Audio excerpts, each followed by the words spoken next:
కొత్తగా ఉప్మా చాటం ఇడ్లీ చాటం తీసుకొచ్చి అరెస్ట్ చేసి జైలుకి పంపించడం జరిగింది. నమస్కారం అండి, దిస్ ఇస్ #యు. ఎప్పుడూ నానవైతే మనకి చెప్పినంతసేపు పట్టదు ఏ పని చేయడానికన్నా. ఎస్పెషల్లీ ఈ గుట్కా నాని విషయానికి వస్తే ఏదో పీకి తురుంలాగా రియాక్ట్ అవుతాడండి ప్రతి విషయానికి. నాకు అదే అర్థం కాదు. పోనీ అంత చెప్పే అంత మగాడా ఏ పని చేయడు. ఏమన్నా వచ్చిందా బేరమని బారిపోతాడు. పులివెందుల్లో ఆ పూలు ఎంత పూలో ఈ కొడాలి నాని కూడా అంతే పులి. ఇది పెద్ద మియోం బ్యాచ్. ఫ్రాంక్లీ ఇది పెద్ద మియోం బ్యాచ్. దీనికి మొదలు పెట్టాలంటే నిన్న ఇడ్లీ ఉప్మా అని చెప్పి వాగాడు. అందరికీ క్లియర్ గా చూశారు కదా నిన్న. అతని పైన విజయవాడ 1 టౌన్ లో కేసు నమోదైంది. కొత్తగా ఉప్మా చాటం ఇడ్లీ చాటం తీసుకొచ్చి అరెస్ట్ చేసి జైలుకి పంపించడం జరిగింది. నమోదైన తర్వాత ఏం చేయాలి? ఎవరన్నా ధైర్యంగా ఫేస్ చేయాలి. అవునది ఇడ్లీయే, అవునది ఉప్మానే అని చెప్పి ఫేస్ చేయాలి. అదేం కాకుండా మనం పారిపోయాం అనుకోండి, మన ఏమంటారు, పిల్లలు కూడా సిగ్గుపడతాయండి బాబు. పిల్లలు కూడా ఎదురు తిరుగుతాయి కొన్నిసార్లు. పిల్లి కూడా సిగ్గుపడే స్టేజ్లో ఉంటాడు ఈ కొడాలి నాని. ఏమవుతాడు? కేసు నమోదైన వెంటనే పారిపోతాడు. గుడివాడలో కనిపించడు, హైదరాబాద్లో కనిపించడు, ఎక్కడ ఉంటాడో ఎవరికి తెలియదు. పోలీసులు వెతుకుతూనే ఉంటారు. ఈ క్యాండిడేట్ మాత్రం పరారులో గడగడ పారిపోతాడు. ఇతని పైన లాస్ట్ టైం ఒక కేసు పడింది. కేసు పడిన వెంటనే ఏమైపోయింది? ఏది ఎలక్షన్ కమిషన్ తిట్టినందుకు పారిపోయి హైకోర్టుకి వెళ్ళిపోయి స్టే తెచ్చేసుకున్నాడు. ఇది అరెస్ట్ చేయలేరు ఈ కేసుకి అని చెప్పి ధైర్యంగా ఫేస్ చేయలేడు. తిట్టేటప్పుడు మాత్రం కాలర్ వెనకమాల వేసుకుని ఏమనుకుంటున్నారు అని చెప్పి రెచ్చిపోయి తిడతాడు. తిట్టిన తర్వాత పోలీసులు మేము మా చేతికి పని చెప్తా ఉన్నారు అనుకోండి, అంతే పారిపోతాడు. ఇది కొత్త కాదండి.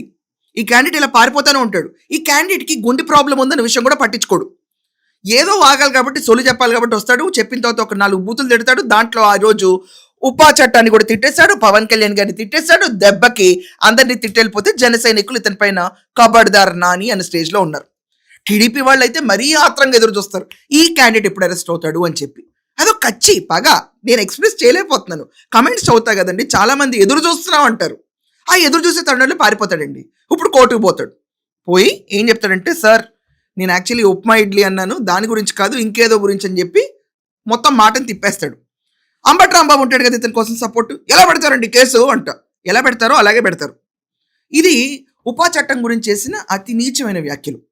దేశద్రోహం కేసు కింద నమోదైనప్పుడు ఎవరన్నా ఇలాంటి యాక్షన్ తీసుకుంటారు. దానికి ఇతను కూర్చుని మావోయిస్ట్ భావజాలంలో ఉన్న రావణ్ణి సపోర్ట్ చేస్తాడు. చేసిన తర్వాత దమ్ము ఉంటుందా? పరుగు రాజేంద్ర ప్రసాద్ సినిమాలాగా ఉంటుంది ఇతని పరిస్థితి. ఎప్పుడు తిరుగుతూనే ఉంటాడు. మళ్ళీ ఒక రిలీఫ్ రాగానే బయటకు వస్తాడు. అరెస్ట్కి మాత్రం అవ్వడు. ఇంత స్టామినా లేని ఈ పరుగు క్యాండిడేట్ మాటలెందుకు? ఆ పార్టీ పరుగు పోట్లేదా? రోజు ఇంత వీక్ క్యాండిడేట్స్ ఉన్నారు ఇతనికి, వీళ్ళు ఎందుకు పనికిరారు, జగన్మోహన్ రెడ్డి నెక్స్ట్ టైం ముఖ్యమంత్రి చేయడానికి కూడా పనికిరారు అని చెప్పి ఇలాంటి వాళ్ళని పెట్టుకుని అతను పెద్ద వ్యూహరచన చేస్తున్నాడు 2029కి. హుష్ ఫటాక్. ఎక్కడున్నా కూడా ఇతన్ని మాత్రం అరెస్ట్ చేయడం ఖాయం, పోలీసులు పట్టుకోవడం ఖాయం.